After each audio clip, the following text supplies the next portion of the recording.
దేవాతి దేవుని నామములో మీ అందరికీ వందనాలు. మహాపరిశుద్ధ గ్రంథములో ఎంతోమంది భక్తులు, విశ్వాసులు, పరిశుద్ధులు ఉన్నారు. అయితే వారిలో ఒకరి గురించి ఈరోజు మనము తెలుసుకుందాం.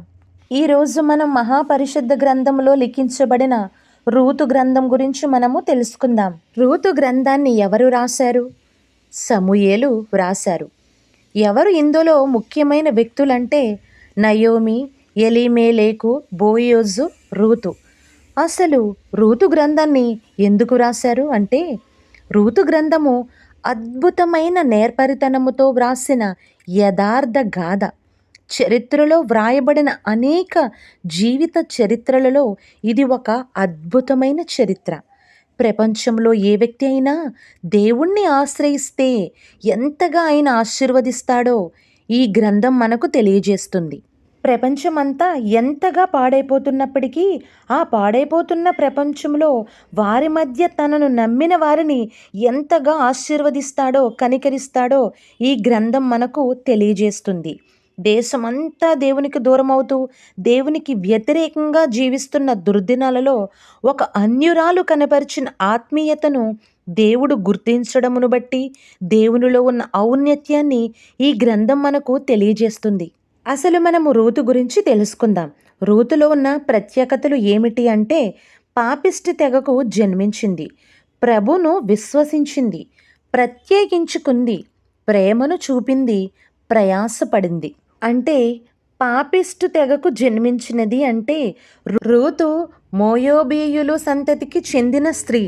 మోయోబీయులు శాపితమైన జనాంగము. రూతు ఈ పాపిష్టి తెగలోనే జన్మించుకుంది, ప్రభువును విశ్వసించింది. రూతు అన్య సాంప్రదాయాలకు చెందిన స్త్రీ అయినప్పటికీ కూడా అద్భుతమైన ఆత్మీయతతో ప్రభువును విశ్వసించింది, ప్రత్యేకించుకుంది. అంటే అబ్రహాము వలె రూతు కూడా అన్యులైన తన ప్రజల నుండి, పద్ధతుల నుండి, ప్రదేశము నుండి తనను తాను ప్రత్యేకించుకుంది, ప్రేమ చూపింది. అంటే రూతు తన అత్త ఒంటరిదని, వృద్ధాప్యంలో ఉన్నదని, పోషించే నాదుడు లేడని, ఆమెకు తానే అండ అని గ్రహించి ఎవ్వరు చూపని ప్రేమను చూపించింది, ప్రయాసపడింది. అంటే రూతు తన కుటుంబానికి మగదిక్కు లేనప్పటికీ అంతా తానే కుటుంబాన్ని పోషించి బహుగా కష్టపడి పొలములో పనిచేసేది. అసలు రూతు గ్రంథం నుంచి మనం పూర్తిగా వివరంగా తెలుసుకోవాలంటే, న్యాయాధిపతులు ఏలిన దినములలో ప్రతివాడు తన ఇష్టానుసారముగా జీవించిన కారణాన దేవుడే వారికి దేశంలో కరువును అనుమతించాడు.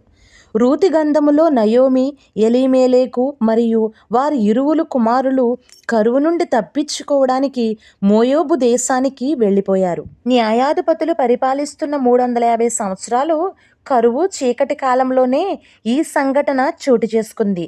నోవాహును మరియు నోవాహు ముందు తరాన్ని చూసినప్పటికీ మోషే పరిశుద్ధాత్మ ద్వారా పరిశుద్ధ గ్రంథంలో ఎన్నో విషయాలు ఎలా రాయగలిగాడో, అదేవిధంగా రూతు, నయోమీల కాలంలో సమూయేలు జన్మించినప్పటికీ పరిశుద్ధాత్మ ప్రేరణ ద్వారా రూతు గ్రంథాన్ని వ్రాసాడు. ఎలీమెలెకు, నయోమి ఇద్దరు కూడా దేవుణ్ణి తెలుసుకున్నవారే అయినప్పటికీ కరువు భయంతో మోయోబు దేశానికి వలస వెళ్ళారు. ఆ సమయంలో ప్రార్థన ద్వారా దేవుని చిత్తం ఏమిటో తెలుసుకునే ప్రయత్నం ఇరువురిలో ఏ ఒక్కరూ చేయలేదు. వీరిరువురు ఆత్మీయతలో పరిణితి చెందినవారు కాదని ఈ విషయం ద్వారా మనకు అర్థమవుతుంది. తన భర్త చనిపోయినప్పుడే ఈ మోయోబు దేశం తమకు క్షేమం కాదని గ్రహించి తన బిడ్డలకు హెచ్చరిక చేసి ఆ దేశాన్ని విడిచి స్వదేశానికి వచ్చి ఉంటే తన బిడ్డలను కాపాడుకునేది. అవిశ్వాసిగా, అజ్ఞానిగా వ్యవహరించి తన బిడ్డలను కూడా పోగొట్టుకుంది. మోయోబు దేశం నుండి తిరిగి వచ్చే ఆలోచన నయోమికి ఏమాత్రము లేదు. కాబట్టే తన ఇద్దరు కుమారులను మోయోబు స్త్రీలకిచ్చి పెండ్లి చేసింది. దేవుని ఇల్లు అయిన బెత్లెహేమును విడిచిపెట్టినందుకు నయోమిలో ఏమాత్రము పశ్చాత్తాపము కూడా కనిపించలేదు.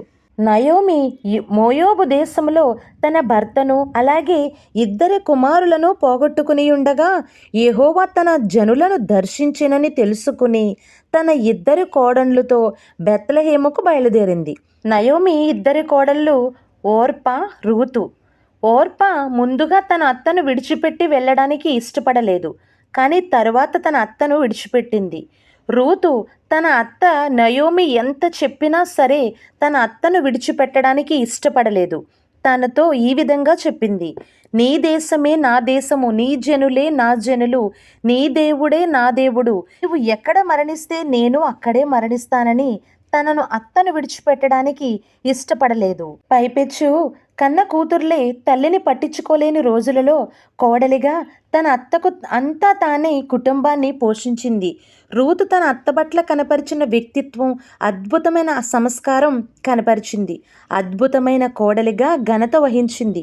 గొప్పవాళ్ళు ఎందుకు గొప్పవాళ్ళు అవుతారంటే వారు గొప్ప వ్యక్తిత్వం కలిగి ఉండడం వల్లే అనే సత్యాన్ని రూతు జీవితం ద్వారా తెలుసుకోవచ్చు.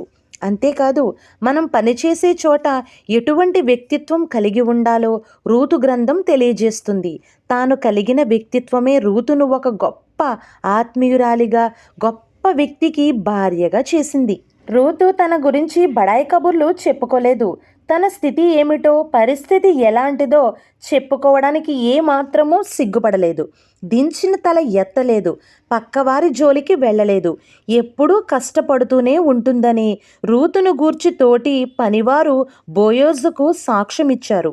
రూతు కష్టపడి పని చేసుకుంటూ యథార్థంగా ఉన్న దాంట్లో తృప్తిగా జీవించేదే కానీ బడాయికోరు జీవితం జీవించలేదు. తన అందాన్ని ఆధారం చేసుకుని అపవిత్రమైన మార్గంలో పైకి వచ్చే ప్రయత్నము చేయలేదు. బోయోజు ప్రభువైన యేసుక్రీస్తుకు సాదృశ్యంగా కనిపిస్తారు. సుమారు 300 సంవత్సరాలు పైగా న్యాయాధిపతుల గ్రంథంలో ఇశ్రాయేలీయులు ఇష్టం వచ్చినట్లుగా జీవించుచున్న రోజులవి. అటువంటి ప్రజల మధ్య జీవించుచున్న రూతును మునుపటి కంటే నీతి, సత్ప్రవర్తన మరియు ఎక్కువైనదని అంటూ రూతును బట్టి బోయోజు సాక్ష్యమిచ్చాడు. మోడిబారిన జీవితాన్ని చిగురింపజేసి రూతు జీవితంలో బోయోజు మరొక నూతన ప్రారంభాన్ని అందించాడు. దేవుని ఆలోచనలు తన బిడ్డ పట్ల ఎంత శ్రేష్టమైనవి, గంభీరమైనవి.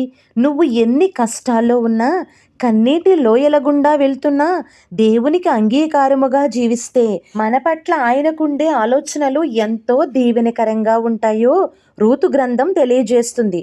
బోయోజు బెత్లెహేములో అందరికంటే ఉన్నతమైన ఆత్మీయుడు, అలాగే గొప్ప ధనవంతుడు కూడా.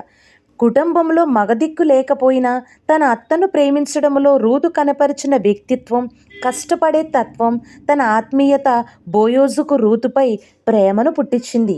ఓ పరదేశి, ఓ శాపితమైన వంశములో పుట్టిన వ్యక్తి తనను తాను ప్రత్యేకించుకుని పాపిష్టి ప్రాంతాన్ని, పాపిష్టి ప్రజలను, పాపిష్టి పద్ధతులను విడిచిపెట్టి దేవుని హస్తంలో పడినప్పుడు తన జీవితాన్ని దేవుడు ఎంత గొప్పగా మార్చివేస్తాడో బోయోజు మరియు రూతు వంశములో నుండే లోకరక్షకుడైన యేసుక్రీస్తు జన్మించాడు.